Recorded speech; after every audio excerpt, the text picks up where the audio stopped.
self-interview. What is my creative process? My creative process is extremely sporadic. I try not to be, um, but it is hard to genuinely just sit down and do work, uh, which, yeah, might be neurodivergency, might be struggling creative, um, but I try to take as many notes as humanly possible every time that I do have a creative thought. Like Jerry Seinfeld had his yellow kind of notepad. I have my notes app. Some slam poetry for you. But I try to like jot down everything I can, cause at the end of the day, like when I go back into it, it's really cool to like be able to add on to it, and that's how like ideas bloom and shit. And I always have my sketchbook with me. I try to sketch as much as I can.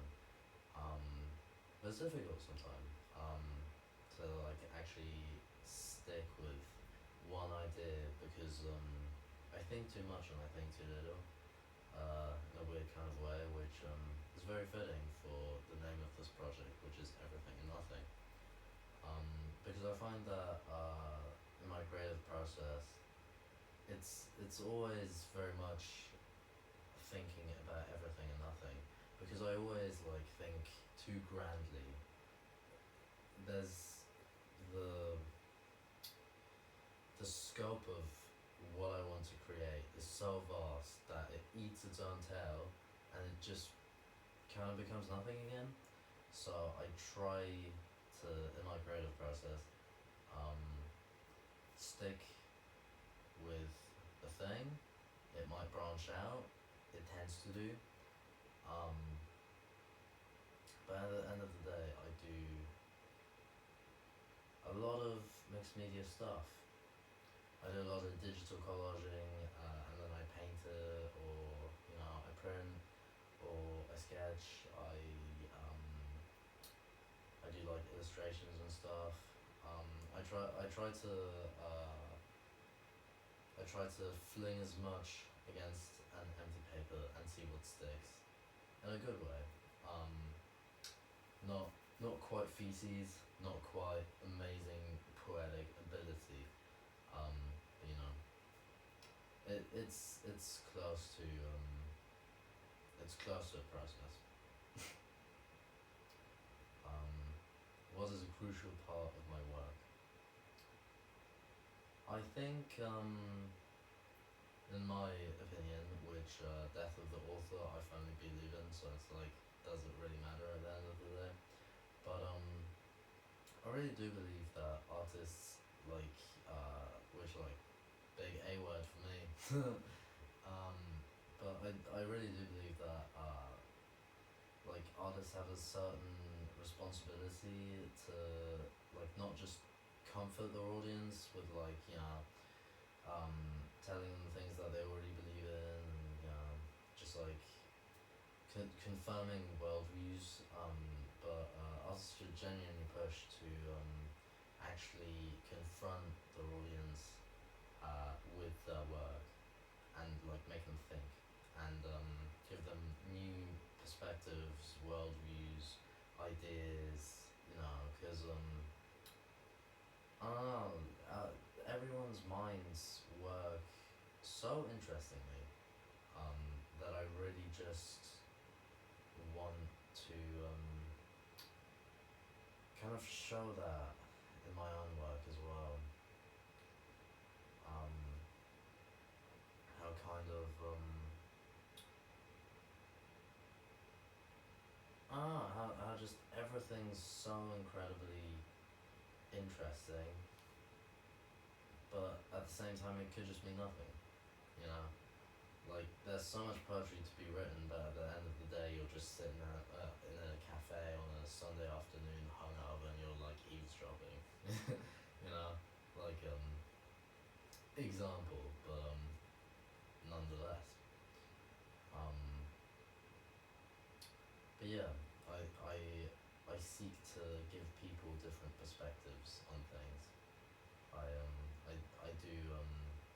I do love it. When my art can actually just touch people, make them feel emotions. Um, it's very gratifying in a way. Um, that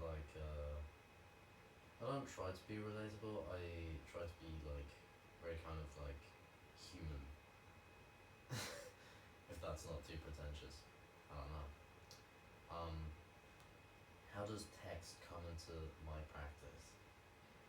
Um, I don't know, because having done an kind of interview series for this project, um, I've gotten a lot of different kind of viewpoints on how text can come into art. Some people say that an image can only say so many things, but words, it's pretty in your face. It's like an undeniable. This says what it says. Um, Other people say, yeah, street art, it's just more expressive, you know. Um, but it's to be argued with. It definitely is. I could have an entire conversation with myself about this. Do I have time for it? In a perfect world, I would love to, but sadly capitalism exists. um, but yeah, I I write a lot of poetry, and I write dialogues and just creative writing in general. So I like to kind of combine, weld them together, if you will, the visual with the literal, because it creates an interesting paradoxical relationship with what you see and what you read, um, and it kind of opens up a painting or anything like that, to wider meaning, um, which already has a lot of meaning, and I love it when people interpret things for themselves. Um, but yeah, descriptions are interesting, and I like to toy around with everything really. I mean, mixed media artist, I do everything and nothing. Harping on about that too much. Um, do I have a favorite word? Yes, I do. Funky. It's amazing. It's so universal. Um, could be a funky smell. It could be that's pretty funky, or yeah, that guy's funky as hell. You know. Um, it I like universality. In things. I'm a big fan of that. Um, so yeah, funky wins over groovy. Groovy's kind of sleazy and weird, and funky's ah, funky is the fun, kind of vaguely innocent bystander. If that makes sense. Exactly. But yeah. Uh, Everything inspires me all the time. Um, and why do I create? Which is a really existential question, and I love it. um, if I had time, I would ramble on about it. But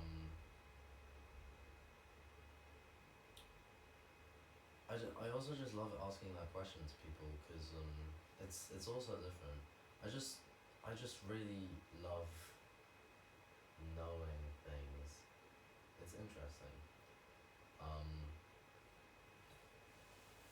but anyway, I I'm not I'm not saying that much.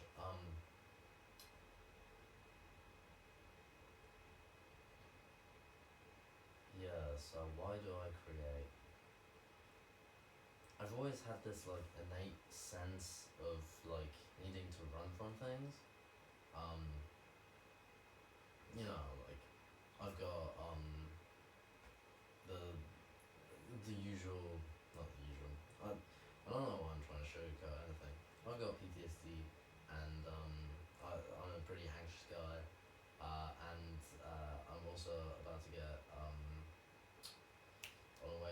for an ADHD diagnosis, which is long, too personal backstory of like if I don't create, it'll all have meant nothing. So I want to kind of have done everything that I humanly can in order to just like I don't know affect something. Like I love questions like what would your memorial bench say? What would your pub be named? Seemingly mundane stuff like that. But when people really think about it, it it's just like it's such a nice insight, like into how people work, and I'm deeply fascinated by everyone and everything around me, because everything's just like everything's so cool, you know. Like it's just great to be around, to be able to create, like have eyes, have ears, even though they don't work that well. Um, and yeah, I've always felt this innate sense of kind of like this need to create